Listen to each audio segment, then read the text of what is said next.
What drives you? Are you driven by love or are you driven by fear? Because we all know that there are successful people in this world that seemingly have it all, and yet they don't. They're empty. They're alone. They're stressed. They're burdened. They're exhausted. So, why is that when they seemingly have it all?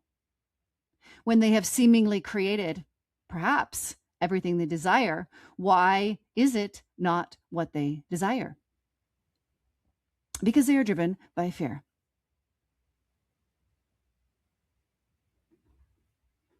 Fear is so potent in humanity.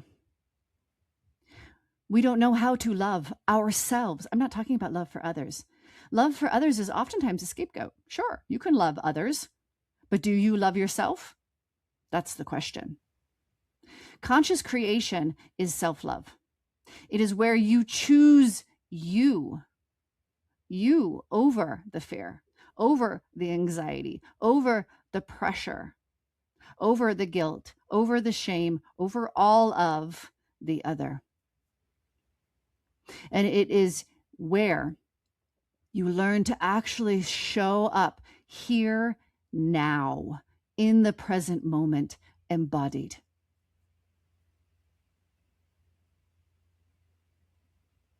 There are 3 pillars to conscious creation: awareness, embodiment, and action. The majority of successful leaders are just taking action. They are not self-aware.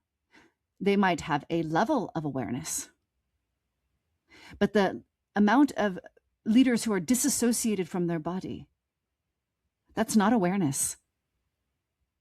You might be aware of the beliefs.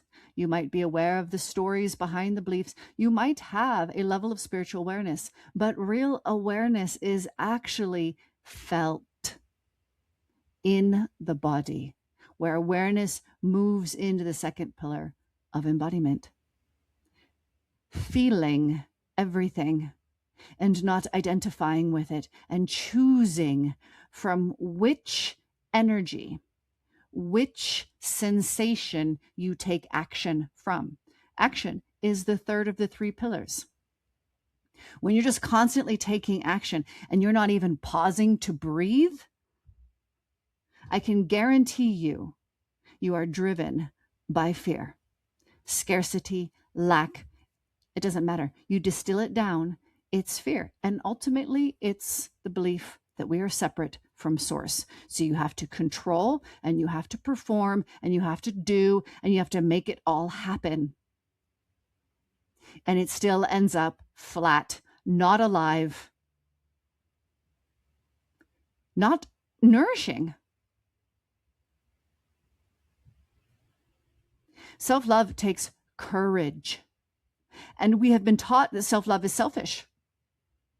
It is the least selfish thing you could ever do. The least selfish thing you could ever do is to actually love yourself. Because why? Then you can show up, really show up, not show up in states of stress and overwhelm and half cup filled and all of this disassociation from the body. Actually showing up in the present moment, in your power. That's what the world needs. The world doesn't need more disassociated action and performance. The world needs people who are willing to be fully present to their power and show up as that, and speak the uncomfortable and be in the uncomfortable and feel the uncomfortable. That is love, and that is what transforms the world. So I will ask you again, are you acting from self-love? Ferocious self-love. Not ego, self-love. Not vanity, self-love. Truly understanding what that means, what it feels like in your body, because there's a felt sense to self-love. And if you're not feeling it, you're not in self-love. I don't care what you say. You're not embodied. Embodied is sensation. You will feel the love. You will feel the compassion. You will feel the gratitude. rippling, emanating from your body so intensely. That is love. And that is what I'm here doing right now in love to you. I love you so much that I won't stand for your fear. I'll stand in it with you, but I will keep pointing to what I know you are, which is love. And I will keep reminding you of that love through the ferocity of my own love. I choose love. Can you feel love in your body? Can you feel compassion, gratitude, honor, reverence? Then you're in a state of self-love. If you can't feel these things, you're not. No matter what you're doing in the external, self-care, whatever it is, it's not self-love. You are still choosing fear. You are still choosing scarcity. You're still choosing separation, whether you know it or not. So now get really clear with yourself, because there's only two roads. Which one are you on? And you can go back and forth. And it's not necessarily black and white in every moment. But if you're really honest with yourself, you can absolutely tell. You can absolutely be honest and say, I can feel, I am clear and in knowing of which one I am taking action from. Now you are consciously creating. And this is everything we seek. We seek ourselves. First and foremost, we seek ourselves. We seek intimacy with self. We seek to know ourselves. We seek our authentic self. We seek who we truly are. We crave that so deeply. And then we want to create that, to bring that to the world, to share it with others. That's love.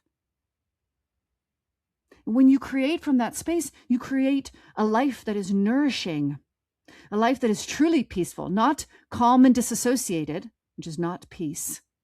Truly peaceful, meaning you can sit in the eye of the storm and you are here now. Calm is not peace. Disassociation and not feeling is not peace. You create a true life of peace, a true life of freedom, a true life that nourishes you, stops taking from you, stops overwhelming you. That is conscious creation. Are you ready, my love? Are you ready to choose you?